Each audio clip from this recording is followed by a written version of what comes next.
আজকে সকালে একটা ভিডিও বানিয়েছিলাম। ভিডিও বলতে লাইভে এসে বলেছিলাম যে সিনেমা হলে গিয়ে দেখা আমার প্রথম সিনেমার নাম কোনটা ছিল। সেই সিনেমার নাম ছিল শঙ্খনীল কারাগার। 1994 সনে মাত্র 6 বছর বয়সে মায়ের কোলে বসে দেখেছিলাম মল্লিকা সিনেমা হলে শঙ্খনীল কারাগার। তো ভাবলাম যে সিনেমা হলে গিয়ে দেখা প্রথম সিনেমার নাম যেহেতু আমি সবাইকে বলে ফেলছি, তাহলে দ্বিতীয় সিনেমার নামটা আমি বলি। সিনেমা হলে গিয়ে দেখা আমার দ্বিতীয় সিনেমার নাম হচ্ছে সবার উপরে মা।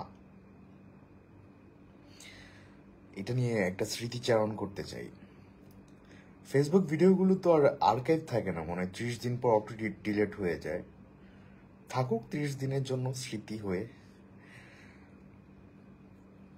সবার উপরে মা ছবিটা আমি দেখেছিলাম, এটাই ছিল সিনেমা হলে গিয়ে দেখা আমার দ্বিতীয় সিনেমা। আমার মনে আছে,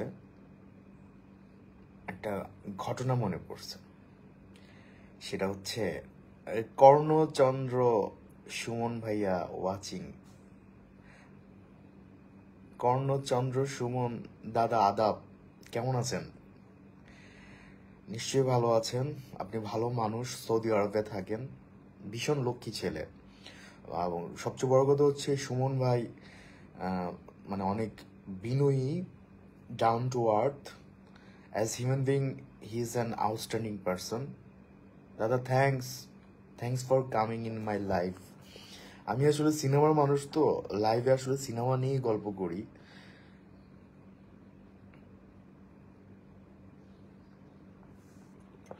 কর্ণ দাদা ভাইকে আমি পিনে দিয়ে রাখছি, যদি কেউ আমার লাইভে আসেন কর্ণ দাদা ভাইয়ের প্রোফাইলে ঘুরে আসবেন, তাকে ফলো দিলে নিশ্চয়ই ফলো ব্যাক পাওয়া যাবে। আচ্ছা, যেটা বলছিলাম, সিনেমা হলে গিয়ে দেখা আমার দ্বিতীয় সিনেমার নাম হচ্ছে সবার উপরে মা। একটা গল্প শেয়ার করতে চাই। সেটা 1994 সনে। আমার বড় ভাই, আমরা দুই ভাই, কোনো বোন নাই। আমার বড় ভাই আমার থেকে 6 বছরের বড়। তো 94 সনে সম্ভবত উনি 6-7-এ পড়েন। তো ওনার স্কুল থেকে মনে হয় শাহবাগ পাবলিক লাইব্রেরিতে স্বল্পদৈর্ঘ্য চলচ্চিত্র দেখাবে, সম্ভবত এরকম একটা গল্প ছিল। তো হি ওয়াজ সো এক্সাইটেড, তারা সিনেমা দেখবে স্কুলের ফ্রেন্ডদের সাথে। আমি যেহেতু ছোট, ক্লাস 1-এ পড়ি, তো ভাইকে আমি বলছিলাম যে আমিও যাব তোমার সাথে। তো ভাই তো নিবে না, যেহেতু তাদের স্কুলের প্রোগ্রাম। তখন আমি প্রচুর কান্নাকাটি করছি বাসায়, চিৎকার করে, যে আমিও সিনেমা হলে যাব, ভাইয়ার মতো আমিও সিনেমা দেখব। তো আমার মায়ের আল্লাহ মাখা ছেলে, তো আমি মা নেওটা ছেলে। তো আমার জিদ বেশি ছিল যে মেঝেতে, ফ্লোরের মধ্যে, ফার্শের মধ্যে শুয়ে গড়াগড়ি করতাম, আমাকে সিনেমা দেখাইতে হবে। ভাই দেখতেছে কেন, আমি দেখবো না? পারভেজ মোল্লা ভাই বলছে নোয়াখালী বিভাগ চাই। এটা তো পারভেজ, তোর জাতীয় কথা হয়ে গেছে রে। তুই তো নোয়াখালীর বিভাগ বানাই ছাড়বি। পারভেজ মোল্লা হচ্ছে গোলাপ নামে একটা সিনেমার সঙ্গে ওতপ্রোতভাবে জড়িত, অন কাইন্ড অফ প্রডিউসারই বলা যায়। পারভেজ, তোর গোলাপ ছবি থেকে আমি আদৌ আসি? সত্যি করে বল আজকে লাইভে, গোলাপ ছবি থেকে আমি আদৌ আসি? লাইভে উত্তরটা দিবি। আর কবে শুটিং শুরু হবে? পিনে দেওয়া আছে কর্ণচন্দ্র সুমন দাকে, ওনার কাছে প্লিজ ওনার প্রোফাইলে ঘুরে আসবেন, ওনাকে ফলো দিয়ে আসবেন। হ্যাঁ, ওনার ছবিগুলোতে লাইক কমেন্ট করে দিয়ে আসবেন। উনি খুব অ্যাক্টিভ। আশা করি ফুলের ভালোবাসাও পাবেন, তবে ফলো ব্যাকটা পাবেন। আচ্ছা, যেটা বলতেছিলাম, তো গল্পটা শুনবেন। একটা 6 বছরের বাচ্চার গল্প, কি পরিমাণ সিনেমা ভক্ত সে। তো প্রচুর কান্নাকাটি করতেছি। এখন ভাই তো চলে গেছে শর্ট ফিল্ম দেখতে, ইয়াতে শাহবাগ পাবলিক লাইব্রেরিতে সম্ভবত। এখন একটা সময় ছিল, যারা 90 দশকের ছেলে মেয়ে আছেন বা গার্ডিয়ান আছেন, তারা হয়তো জানবেন, ইত্তেফাক, জনকণ্ঠ বা বিভিন্ন পত্রিকায় তখন প্রথম আলো আসে নাই। এটা 1994 সনের কথা। সিনেমার বিজ্ঞাপন দিত, যে সিনেমাটা চলছে ওই সিনেমাটার সাদা কালো পোস্টার, এবং সে পোস্টারের নিচে কোন কোন হলে চলছে সেই হলগুলোর নাম লেখা থাকতো, লোকেশন সহ। তো আমার মা পত্রিকায় দেখলেন যে একটা সিনেমা চলছে, নাম হচ্ছে সবার উপরে মা। যেহেতু আমি কান্নাকাটি করতেছি, আমাকে সিনেমা দেখাইতেই হবে। তো মা নিয়ে আমরা তখন ধানমন্ডিতে থাকি অনেক বছর, একটা না 10 বছর একটা বাসায় ছিলাম, ধানমন্ডি 19 নম্বর মধুবাজার, স্টার কাবাব বা আবানি মাঠের পিছনে। তো মা আমাকে বলাকা হলে নিয়ে গেলেন, বিকাল 3টার শো সম্ভবত। একটা টিকিট কাটছিল আম্মু নিজের জন্য, আর যেহেতু আমার বয়স তখন 6 বছর, আমি আম্মুর কোলে বসে সবার উপরে মা সিনেমাটা দেখছিলাম বলাকা হলে। বলাকার পাশে বিনাকা হল। বলাকা হল 5 বছর আগ পর্যন্তও ছিল খুব পশ হল, লাক্সারিয়াস হল। এখন যেমন আমরা স্টার সিনেপ্লেক্স বলতে যে ভাবটা নেই, তখন বলাকা হলটা ছিল এরকম। তো পারভেজ মোল্লা লিখছেন, দারুণ তো কাহিনী। হ্যাঁ, পুরো কাহিনীটা শোন পারভেজ, যেহেতু তুই সিনেমার সঙ্গে যুক্ত আছিস, পুরো গল্পটা শোন। আমি ইদানিং প্ল্যান করছি যে লাইভে এসে সিনেমার গল্প বলবো। আমার খুব নিজেরও ভাল লাগে আর তোদেরকে শোনাইতেও ভাল লাগে। তো 1994 সনে সিনেমা হলে গিয়ে দেখা আমার সেকেন্ড ছবির নাম হচ্ছে সবার উপরে মা। মা একটা টিকিট কাটলো বলাকা হলের, মায়ের কোলে বসে আমি দেখছিলাম। একবার দেখছি 94 সনে, 6 বছর বয়সে। এরপর কোনোদিন দেখি নাই। আমি জানি ইউটিউবে আছে কিনা বা টিভিতে কখনো দেখায় কিনা। বিশ্বাস করবেন, মানে গড গিফটেড একটা প্রতিভা বলেন বা ক্ষমতা বলেন আমার কাছে আছে আল্লাহর অশেষ কৃপায়। সেটা হচ্ছে আমার মেমোরি। আমি সবকিছু মনে রাখতে পারি, বিশেষ করে সিনেমার ইনফরমেশনগুলো। তো সবার উপরে মার সব কিছু আমার মনে আছে, জীবনের একবার দেখা ছবি সব মনে আছে। মনে আছে এই ছবিতে অভিনয় করেছিলেন নায়ক রাজ্জাক, শাবানা ম্যাডাম, ইলিয়াস কাঞ্চন, অরুণা বিশ্বাস, মিথুন নামে একজন নায়ক আছেন, মিথুন। তার বিপরীতে ছিল সজ্জিতা নামে নবাগত একটা নায়িকা। ভিলেন ছিল অনেকগুলো। রাজীব ছিলেন, হুমায়ুন ফরিদি ছিলেন, রাজ নামে একটা ভিলেন আছে উনি ছিলেন, গোলাম মোস্তফা ছিলেন, যদিও গোলাম মোস্তফা ভিলেন ক্যারেক্টার করেন নাই, নাসির খান ছিলেন, এছাড়া আনোয়ার হোসেন ছিলেন, তন্দ্রা ইসলাম ছিলেন, খালেদা আক্তার কল্পনা ছিলেন, ছোট ছোট 3টা বাচ্চা ছিল, আর অনেকেই ছিলেন। তো এখনকার যেমন 2টা বা 3টা আর্টিস্ট দিয়ে সিনেমা শেষ করে ফেলেন, কিন্তু ওই সময়ে মাল্টিকাস্ট ছবি ছিল। কর্ণচন্দ্র সুমন ভাই লিখছেন, ভাই আমি অভিনয় করতে খুব পছন্দ করি। ভাই এই আপনি পছন্দ করেন আমি বিশ্বাস করলাম, কিন্তু এখন উপায়টা কি বলেন? আপনি তো সৌদি আরব চলে গেছেন জীবন জীবিকার জন্য। বাংলাদেশে আসেন, ইনশাল্লাহ হয়ে যাবে স্বপ্ন পূরণ। মেহেদি হাসান মুন্না লিখেছেন, মধুপুর থেকে ভালোবাসা রইল। থ্যাংক ইউ ভাই। আপনি মধুপুর মানে টাঙ্গাইল সম্ভবত। আমি মধুপুরে শুটিং করেছি বেহুলা দরদি সিনেমার এবং কাকতরা সিনেমার। এবং আমি যে লাইভে যে টপিক নিয়ে কথা বলতেছি সেটা মধুপুর রিলেটেড, একটু পরে আসবে, আপনি লাইভটা কন্টিনিউ করবেন। আর যারা দেখছেন তারা গল্পটা শোনেন, আপনাদের ভালো লাগবে। তো সিনেমার গল্পটা এরকম ছিল, রাজ্জাক সাহেব, হয়তো সম্ভবত প্রথম সিন এটা, রাজ্জাক সাহেবের মা মৃত্যু শয্যাশায়ী, সম্ভবত তন্দ্রা ইসলাম ছিলেন, এবং রাজ্জাকের ছোট ছোট 2টা ভাই আছে, টিনেজার ছোট ছোট। রাজ্জাক ম্যাচিওর, রাজ্জাক নতুন বিয়ে করেছে শাবানাকে। তো রাজ্জাক সাহেবের মা মৃত্যুর সময় 2টা ভাইকে রাজ্জাক সাহেবের কাছে দিয়ে যায় যে তুই আমার 2টা বাচ্চার যত্ন নিস, তোর 2টা ছেলেকে মানে সন্তানের মতো আদর ভালোবাসা দিস। তো বড় হয়ে একটা ভাই হয় ইলিয়াস কাঞ্চন, আর একটা ভাই হয় মিথুন, আর রাজ্জাকের ওয়াইফ থাকে হচ্ছে শাবানা। তো শাবানা রাজ্জাক শাবানা তার 2 দেবরকে সন্তানের মতো ভালোবাসা দেয়, কিন্তু শাবানা আর রাজ্জাকের একটা ছেলেও হয়, বাচ্চাও হয়। তো দুই ভাইয়ের যাতে আদর কমে না যায়, বাচ্চাটাকে অন্য কোথাও দিয়ে রাখে খালেদা একটা কল্পনার কাছে। একটা সময় মিথুন পড়াশোনা শেষ করে কোটিপতির মেয়েকে, যা হয় বাংলা সিনেমায়, কোটিপতির মেয়েকে বিয়ে করে। মেয়েটার নাম সজ্জিতা, নতুন মেয়ে, দুর্দান্ত ভালো অভিনয় করছে নেগেটিভ ক্যারেক্টারে। সে মেয়েটা যেহেতু কোটিপতির মেয়ে, সেই মেয়েটা মধ্যবিত্ত পরিবারে এসে অ্যাডজাস্ট করতে পারে না। আর সেই মেয়েটার বাবার ক্যারেক্টার করেছিলেন গোলাম মোস্তফা, মায়ের ক্যারেক্টার করেছিলেন রিনা খান। তো সেই মেয়েটা আসার পর তাদের সংসার লন্ডভন্ড হয়ে যায়, যা হয়। ওদিকে ইলিয়াস কাঞ্চনের পেয়ার থাকে হচ্ছে অরুণা বিশ্বাস। অরুণা বিশ্বাসের ক্যারেক্টারটা খুব ভাইটাল না, নায়িকা দিতে হবে বলেই দেয়া। কিন্তু অরুণা বিশ্বাসের একটা স্কিল ছিল, মানে খুব সাবলীল অভিনয় করতেন, তার অ্যাক্টিং স্কিল খুব ভালো, স্বীকার করেন বা না করেন। আরেক লিখেছেন এখানে মেহেদী হাসান মুন্না ভাই, সবুজ ভাইয়ের সাথে মিট হয়েছে মুভি বিষয়ে, ইনশাল্লাহ ভালো হবে মুভিটা, শুভকামনা রইল। আমি মাত্রই সবুজ ভাইয়ের সাথে দেখা করে আসলাম। আমি আর সবুজ ভাই একই এলাকায় থাকি, নাখালপাড়ায়। সবুজ ভাই একটা সিনেমা বানিয়েছেন বেহুলা দরদি, হোপফুলি এই মাসে আপনারা প্রেক্ষাগৃহে সিনেমাটা দেখতে পারবেন।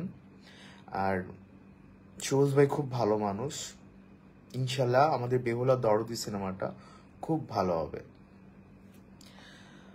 কর্ণ ভাই থাকেন, আমি দেখি পিনটা চেঞ্জ করতে পারি কিনা।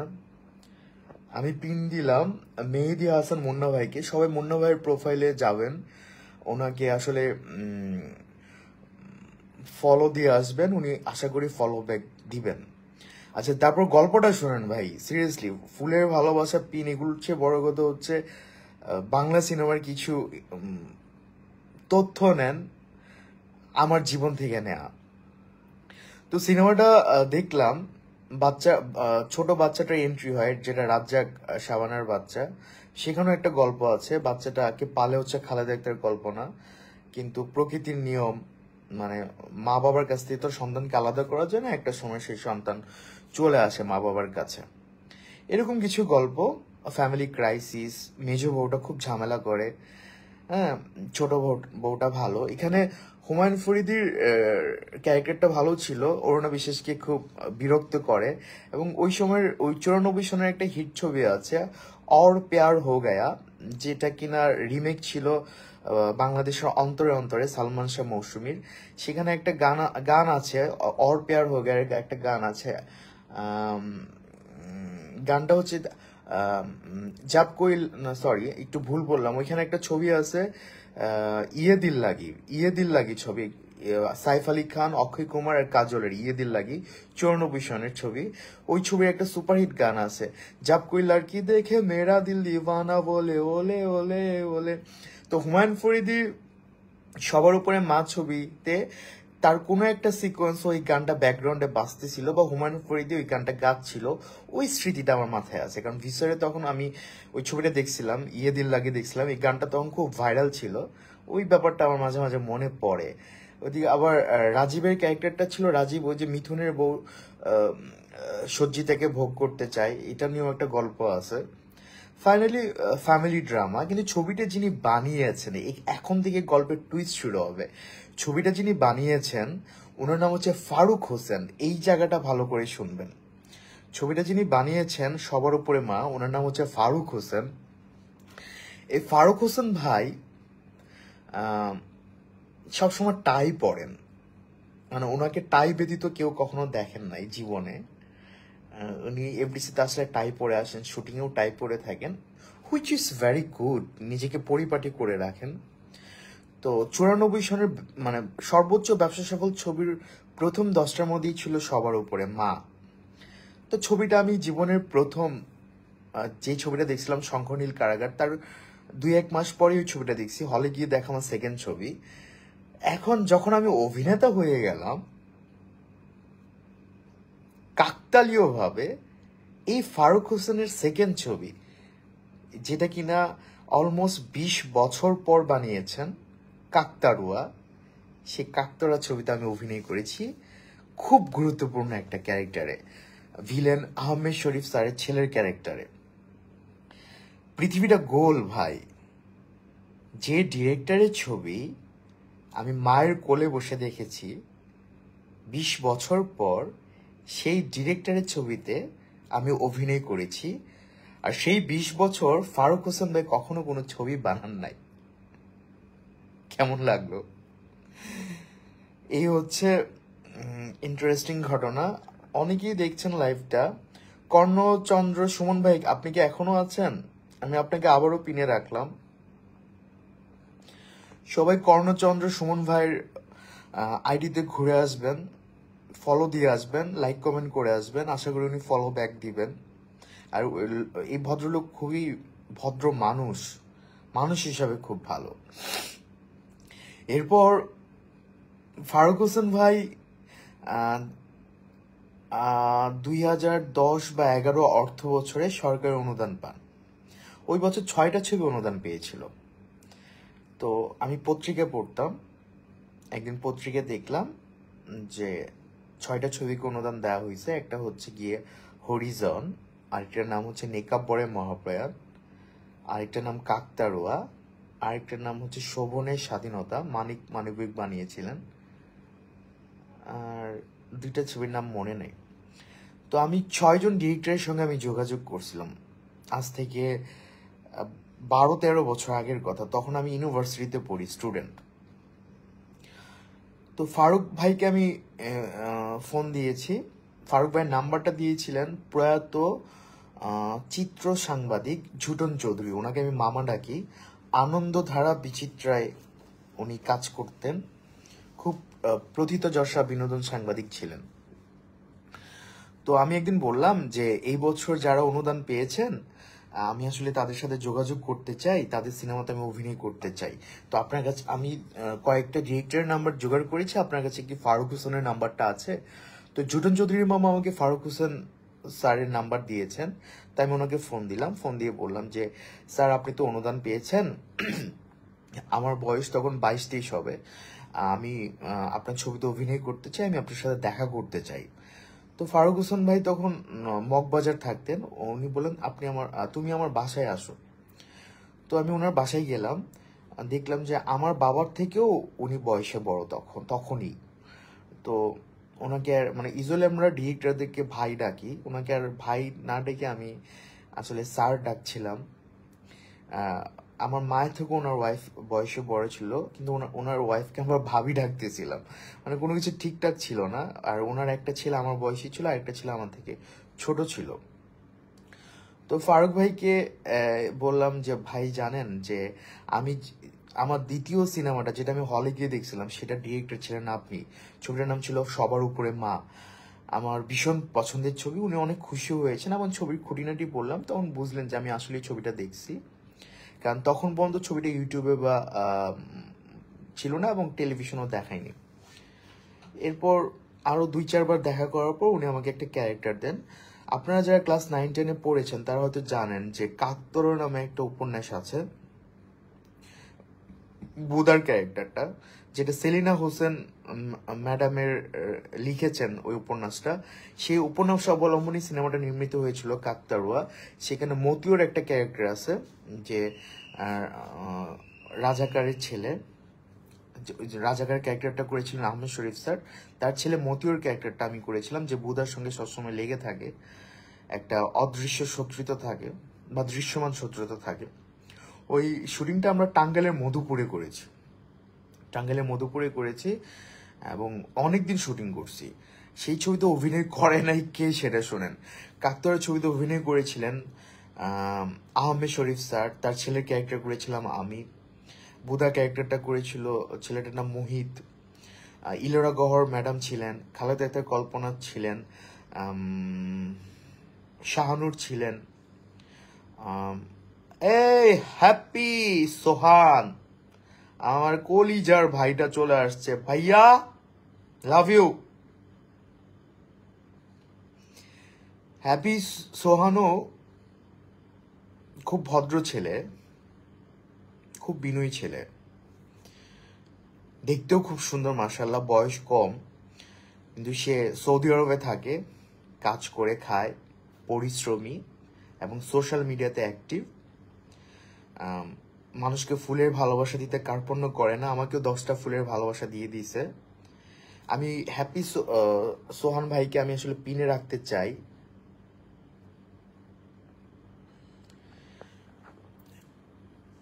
আমি হ্যাপি ভাইকে পিনে দিয়ে দিলাম। আপনারা যারা এই লাইভটা দেখছেন তারা হ্যাপি সোহান ভাইয়ের প্রোফাইলে ঘুরে আসবেন, তার ছবিগুলোতে লাইক কমেন্ট করবেন, তাকে ফলো দিবেন। আশা করি উনি ফলো ব্যাক দিবেন, উনিও সবার ঘরে ঘুরে আসবেন। তো যে প্রসঙ্গে আসছিলাম, আমি বললাম না যে সিনেমা হলে গিয়ে দেখা আমার দ্বিতীয় সিনেমা হচ্ছে কাকতাড়ুয়া। 6 বছর বয়সে মায়ের কোলে বলাকা হলে। কিন্তু যখন আমি ইউনিভার্সিটিতে পড়ি, সেই সবার উপরে মা ছবি ডিরেক্ট, সবার উপরে মা ছবিটা যিনি বানিয়েছেন ফারুক হোসেন ভাই, সেই ফারুক হোসেন ভাইয়ের সিনেমাতে আমি অভিনয় করলাম। এবং সবার উপরে মায়ের পর কখনো উনি ছবি বানান নাই, ওনার দ্বিতীয় ছবিতে আমি অভিনয় করছি কাকতালীয় ভাবে। আহমেদ শরীফ ভিলেন, ওনার ছেলের ক্যারেক্টার করছে। তো কাকতারা ছবিতে অভিনয় করছেন প্রচুর মানুষ। আমি অলরেডি বললাম, ইলিয়ারা গহর ছিলেন, খালেদা আক্তার কল্পনা ছিলেন, জামিলুর রহমান শাখা ছিলেন, বুদা ক্যারেক্টার করেছেন মুহিত, আমি করেছি এটিএম আহমেদ শরীফ স্যারের ছেলের ক্যারেক্টার, নানা শাহ ছিলেন, জয় চৌধুরী যে চিত্রনায়ক সে ছিলেন, আমান রেজা যে চিত্রনায়ক সে ছিলেন, তারপর পীরজাদা হারুন ছিলেন, চিত্রনায়িকা শাহানুর ছিলেন।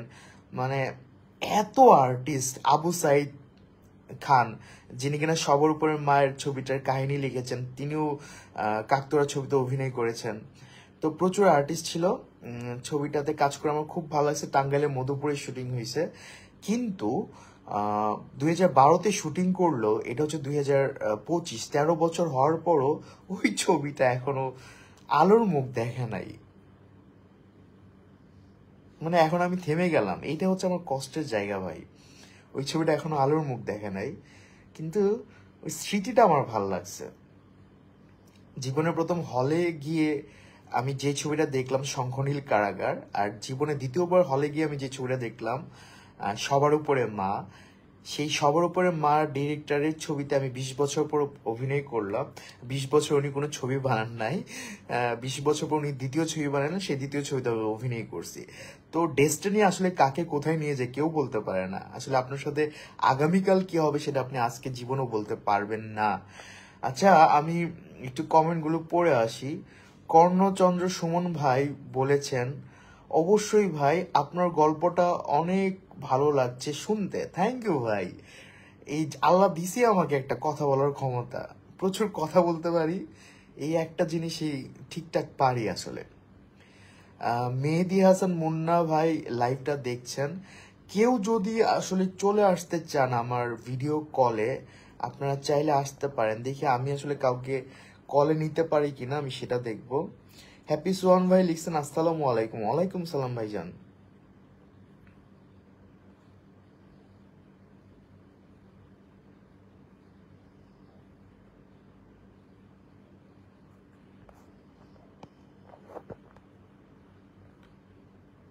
আমি কাউকে কলে নিতে পারি কিনা আমি আসলে একটু দেখবো, বা কেউ যদি আমাকে কল রিকোয়েস্ট দেন আমি নিয়ে নিব।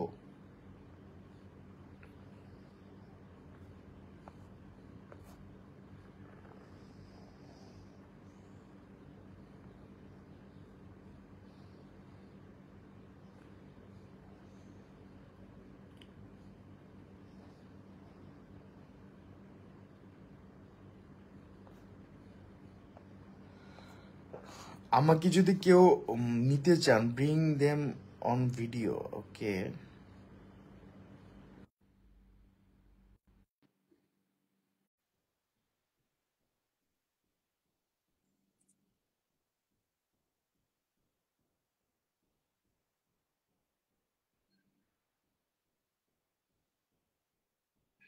কেউ যদি, আমি একটু কমেন্ট গুলো পড়ে আসতেছি। মেহেদী হাসান মুন্না ভাই লিখছেন, মাই ড্রিম মুভিতে অ্যাড হওয়া ফ্যামিলি লোক। কি লিখছেন এটা মেহেদী হাসান মুন্না ভাই? মাই ড্রিম মুভিতে অ্যাড হওয়া ফ্যামিলি লো, আমি আসলে মিনিং কিছুই বুঝি না, বুঝি নাই, সরি। কর্ণচন্দ্র সুমন ভাই, আপনি কি আছেন এখনো? আচ্ছা, মেহেদী হাসান মুন্না লিখছেন যে ভাই শুয়ে পড়েছি। ঠিক আছে ভাই, শুয়ে পড়েন, ঘুমান। আমি আসবো মাঝে মাঝে, সিনেমার গল্প বলতে আসবো, গল্প শোনাতে আসবো, গল্প শেয়ার করতে আসবো আপনাদের সাথে। এই ছিল আমার সিনেমা হলে গিয়ে দেখা দ্বিতীয় সিনেমা সবার উপরে মা নিয়ে কিছু অভিজ্ঞতা। সেই অভিজ্ঞতার গল্প আপনাদের সাথে শেয়ার করলাম। আমি আসলে আহ, শাবানা ম্যাডামের খুব ডাই হার্ট ফ্যান। আর শাবানা আলমগীর আহ, যদি কোনো ছবিতে থাকেন, সেই ছবি আমি আসলে গিলে গিলে খাই, এত ভাল লাগে। তো সবার উপরে মাতে শাবানা ম্যাডাম ছিলেন। আলমগীরের পর যদি শাবানা ম্যাডামের সাথে কাউকে আমার সুইটেবল লাগে, সেটা রাজ্জাক স্যার। ভীষণ ভালো অভিনয় করেছেন দুইজনে এই ছবিতে পাল্লা দিয়ে। আসলে রাজ্জাক, শাবানা, আমরা আমরা শাবানা বলতেই সবার আগে আলমগীরকে বুঝি। কিন্তু আসলে রাজ্জাক স্যারের সাথে শাবানা ম্যাডামের কিছু কালজয়ী ছবি আছে, ইনস্ট্যান্ট মনে পড়া থেকে বলতে পারি। যেমন দেশ স্বাধীন হওয়ার পর প্রথম যে ছবিটা ব্লকবাস্টার হিট হয়, সেই ছবিটার নাম হচ্ছে অবুঝ মন। সেই ছবিতে কিন্তু রাজ্জাক শাবানা জুটি ছিল। এরপর আরেকটা ছবি দেশ স্বাধীন হওয়ার পর খুব ব্যবসা সফল হয়, ঝড়ের পাখি। সিভি জামান, উনি আমার আঙ্কেল হয়, আমার বন্ধুর বাবা। সেই ছবিটাও কিন্তু খুব সুপারহিট হয়। এছাড়া রাজ্জাক শাবানা জুটির আরো ছবি আছে, মাটির ঘর। আম, এছাড়া রাজ্জাক স্যারের ডিরেকশনের একটা ছবিতে শাবানা ম্যাডাম অভিনয় করেছেন, কিন্তু সেখানে রাজ্জাক স্যার অভিনয় করেননি। ছবিটার নাম হচ্ছে উম চাপাডাঙ্গার বউ, যেটা অরুণা বিশ্বাসের প্রথম ছবি, বাপ্পা রাজের প্রথম ছবি।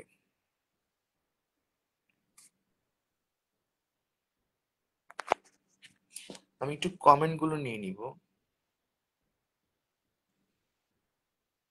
আচ্ছা, মেহেদী হাসান মুন্না ভাই বলছেন মুভিতে কিভাবে অ্যাড হব সেই বিষয়টা খুঁজে পাই না। লেগে থাকেন, ডিরেক্টরদের সাথে নক করেন, ডিরেক্টরের সাথে কমিউনিকেশন করেন, ইনশাল্লাহ কোনো না কোনো রাস্তা তো বের হয়েই যাবে।